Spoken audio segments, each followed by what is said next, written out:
clean, but can you see? Connor has the punt. And a great shot. One to the center. And that's the score. There it is. Oliver Connor gets the first score of the game. It's Burley hits a three! Leo scores! Great shot! Score! Chelsea Burley finds the back of the net from the faceoff circle, and with 1:14 to go, the Raiders take a 3-2 lead. And we're back for an all-new Black-Red Blitz. As always, I'm your host, Rebecca Karen. Boys basketball would kick off this week's episode after a tough 7-13 season, missing the playoffs. The Raiders would open up this new season on the road just to see Zavarian dominate them. But that loss would do little to erase any high hopes this team has, as quickly Wellesley would come away with a hard-fought win at Weymouth the very next game. So on Tuesday, Wellesley, behind their three new captains, Max Weefrey, Will Jackowitz, and Jack Wazell, would look to keep that momentum alive here for the home opener, as these Raiders would tip off the first game of a much-anticipated doubleheader between the Walpole Rebels. Opening up this first quarter, Ryan Murray and Ben Zimmerman rained down the threes. The Walpole stays right on track with Wellesley as they create three-point plays of their own, old style. Battling inside, James Randall gets the contact, makes a shot, and one. As his first remains close here, Ben Zimmerman with another shot from downtown helps make it an 11-8 Wellesley advantage. But switching it up briefly in this second, Rebels take the lead back right here. Brett Von Kluck open in the paint, banks it in for a Walpole two-point edge. Then quickly off the boards on the other end, Walpole in transition, Jordan Washburn sees Isaiah Shepard ahead.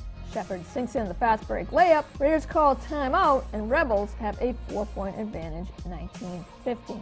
Fast forward to the third, Raiders would show a lot of effort here, crashing the boards themselves and making solid plays like this one, as Alex Barron not only gets the offensive rebound, but gets fouled and sinks it in for a clutch and one.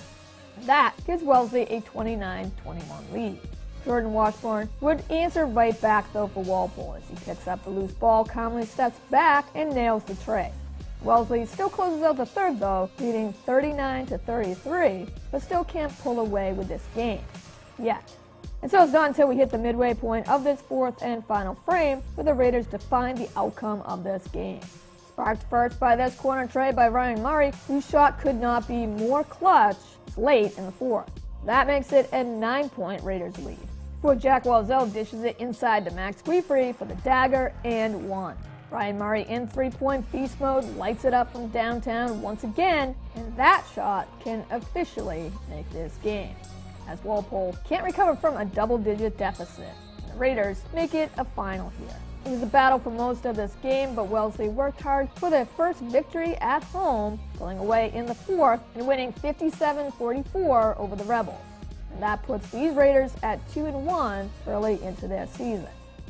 Well, as we stay right here for more Raiders basketball, the girls would be up next, ready to finish off this divisional doubleheader. After last Friday's shellacking of Weymouth, there was one key player who was missing on the court in that blowout win. That would be junior captain Kelsey Zarl. Well, Zarl would be back in the lineup for this one, ready to go against the Rebels. So whatever injury it was that held Kelsey Zarl back, looks like nothing is going to stop her now. Just a few seconds passed from the opening tip-off, and Kelsey Zarl is going full speed, no hesitation, right to the basket, and scores the first 2 points of the game. Then, top of the key, Zarl makes a move, Nicole Beckett dishes it, and Kelsey Zarl banks it in. 4 points go to Zarl. Off a Rebel turnover, Zarl then gets the fast break layup and one, and just like that, 38-2 Wellesley, just barely 2 minutes in. 6 of those belong to Kelsey Zarl. Rebels would have their own offensive weapon as well, with captain Kelly Fogarty coming off a lights-out 41-point showdown against Brookline. Fogarty, with the hot hand still, drains his tray to stop Wellesley's 6-0 run. So it's an 8-5 Raider edge. But his second 6-0 run in this first by the Raiders will be helped with another Rebels mistake. Dorian Cohen gets it ahead to Kelsey Zarl for 2 more points, a 14-5 Wellesley lead, and a Walpole timeout. Well, for the Rebels, Kelly Fogarty, if she's going to have another breakout game scoring, well, meeting up head-on with Raiders' suffocating defense, that's easier said than done. Despite these 2 blocks, though, Fogarty does get possession back and makes the shot, but it's still a Walpole 14-7 deficit. So with the Raiders in command holding a 25-14 halftime lead here, we head into the third quarter. Raiders defense is relentless, no surprise, and it comes at you all game long.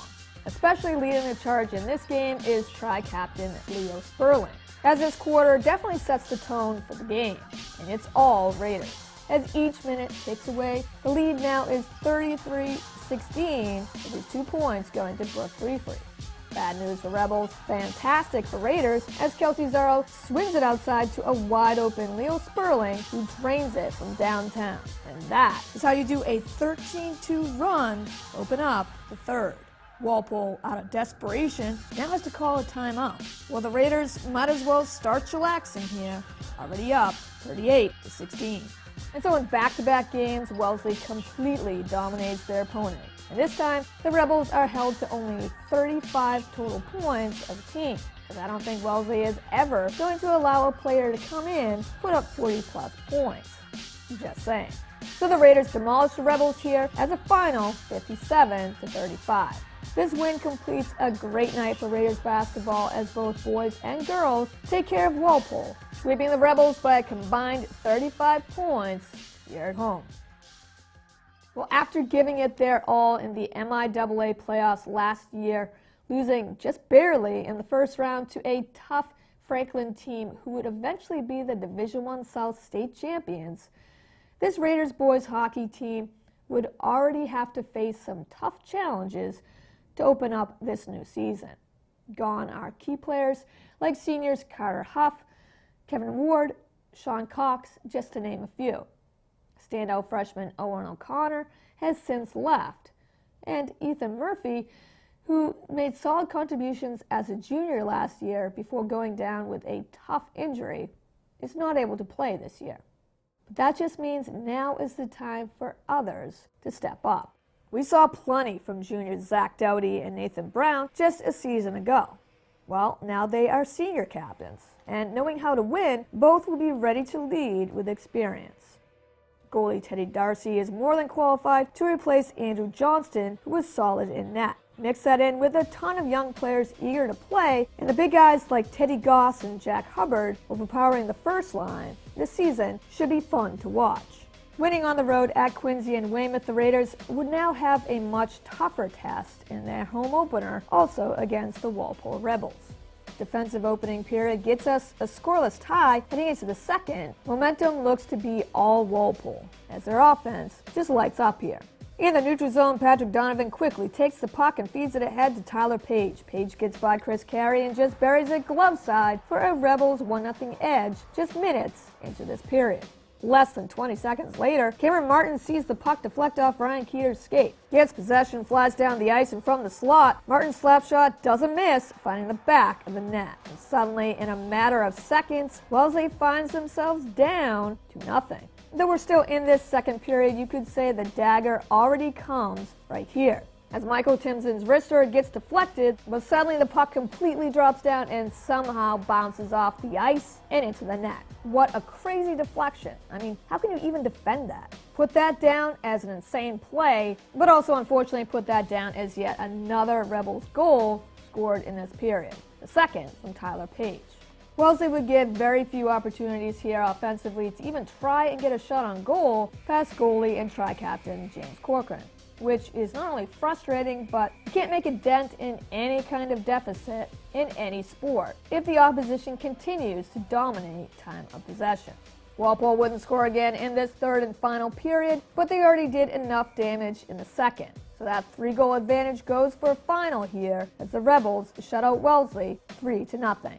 But it has to be on to Needham next. Wellesley will look to get back on track during winter break. But now, though, this goes down as their first loss of the season.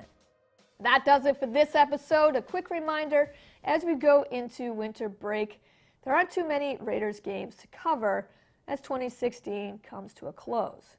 But you will find the highlights all right here either on Black Red Blitz or on demand at wellesleymedia.org. You can also check us out on our YouTube and Facebook pages at Wellesley Public Media, and of course right here on Comcast 9 and Verizon 39. Thanks for watching Black Red Blitz. Go Raiders!